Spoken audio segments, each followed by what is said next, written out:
Hello everyone, WhatsApp Telegram ఇక మీదట పనిచేయాలంటే కొత్త రూల్స్ ఏవో తీసుకొచ్చారట. సో వాటి గురించి ఒకసారి తెలుసుకునే ప్రయత్నం చేద్దాం. ప్రస్తుతం మనతో జర్నలిస్ట్ జగదేవ్ గారు స్టూడియోలో ఉన్నారు. వెల్కమ్ చేద్దాం.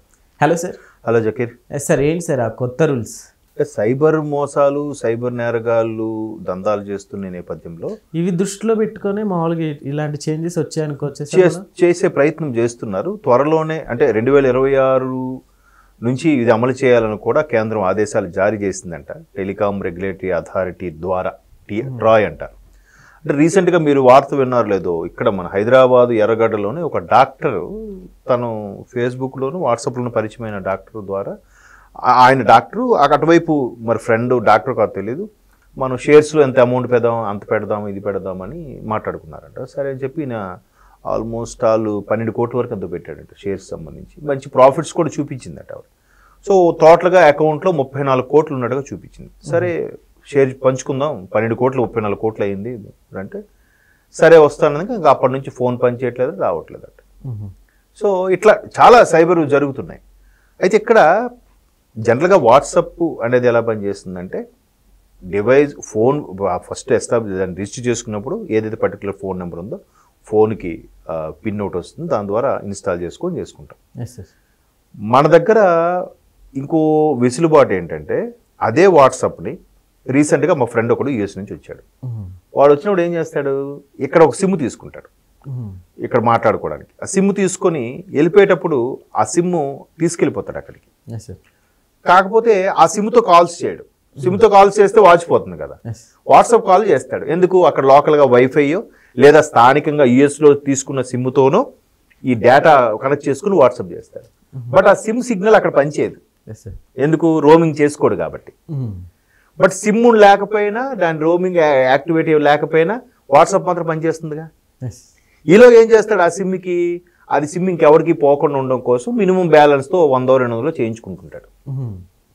సో ఫోన్లో సిమ్ ఉన్నా లేకపోయినా వాట్సాప్ అనేది పనిచేస్తుంది. ఇట్లాగే కొత్తగా సిగ్నల్ అని ఒకటి ఉంది యాప్, టెలిగ్రామ్ యాప్ కానీ, అరట్టే అని ఒక తమిళ వాళ్ళు ఏదో స్టార్ట్ చేశారు వాట్సాప్కి పోటీగా. సో ఈ యాప్లన్నీ కూడా అలా సిమ్ లేకపోయినా పనిచేస్తున్నాయి. పనిచేయడం వల్ల ఏమవుతుంది, ఫర్ ఎగ్జాంపుల్ ఎవడో ఒకటి సిమ్ తీసుకొని పడిసాడు, ఆ సిమ్ వెంటనే తీసుకొని యాప్ ఇన్స్టాల్ చేసుకొని వాడు అక్కడ నుంచి ట్రాన్సాక్షన్ చేస్తాడు. చాలామంది తెలియని వాళ్ళు ఈ సిమ్ నేను వాడట్లేదు కానీ తీసి పక్కన పెడతారు. యాక్చువల్గా దాన్ని పర్మనెంట్ బ్లాక్ చేయించాలి.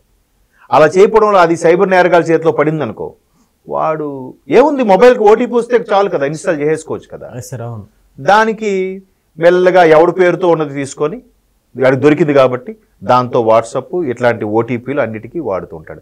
రేపొద్దున ఆ నెంబర్ ఎవరిదని పోలీసులు ట్రేస్ చేస్తే, సార్ నేను ఎప్పుడో వాడాను సార్ ఇప్పుడు వాడట్లేదు సార్ అంటారు. పోలీసులు కూడా అది రోమింగ్ ఎక్కడ చూపిస్తుంది, ఎక్కడో చూపిస్తుంది, అసలు స్విచ్ ఆఫ్లో ఉన్నట్టే చూపిస్తుంది. సార్ నా నిజంగా నా దగ్గర లేదు, నేను గత కొద్ది రోజుల కిందట వాడాను ఇప్పుడు వదిలేశాను. సో అలాంటివన్నీ కూడా ఈ సైబర్ నేరగాళ్ళు క్యాప్చర్ చేసి వాటిని వాడుతున్నారు. కాబట్టి ఇకపై వాట్సాప్ కానీ అలాంటివి ఏవైనా యూజ్ చేసేటప్పుడు కంపల్సరీగా ఫోన్లో ఏ ఫోన్లో అయితే వాట్సాప్ వాడుతున్నావో ఆ ఫోన్లో ఆ వాట్సాప్ నెంబర్కి సంబంధించిన సిమ్ ఆ ఫోన్లో ఉండాలి, లేకపోతే పనిచేయదు. సో కొంతవరకు సెక్యూర్ ఇది, కొంతవరకు సెక్యూర్. అంటే ఏదైనా అంతే కదా, కొత్తగా వచ్చేటప్పుడు అన్ని ఫ్రీగా ఉంచేస్తారు, ఫీచర్స్ అన్ని వదిలేయడం వల్ల ఒక్కొక్కటిగా సెక్యూర్గా చేస్తున్నారు కదా.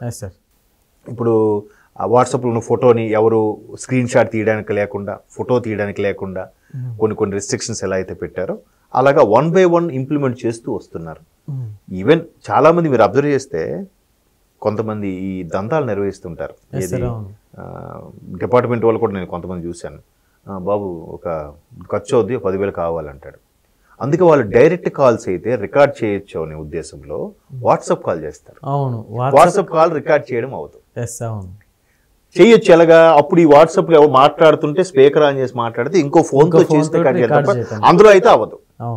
పైపెచ్చు దాని రికార్డు ఆప్షన్ తీసుకురావాలంటే మెటా వాడిని అడగాలి, వాడు యూఎస్ వాడిని అడగాలి. అంటే కేంద్రంలో హైర్ అఫీషియల్స్ ద్వారా వెళ్ళి డేటా తెప్పించుకుంటే కానీ డేటా రాదు.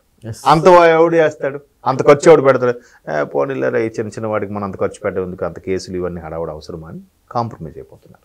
సో అందుకు చాలామంది వాట్సాప్ కాల్ చేస్తారు. ఇది మీరు గమనించారు కదా.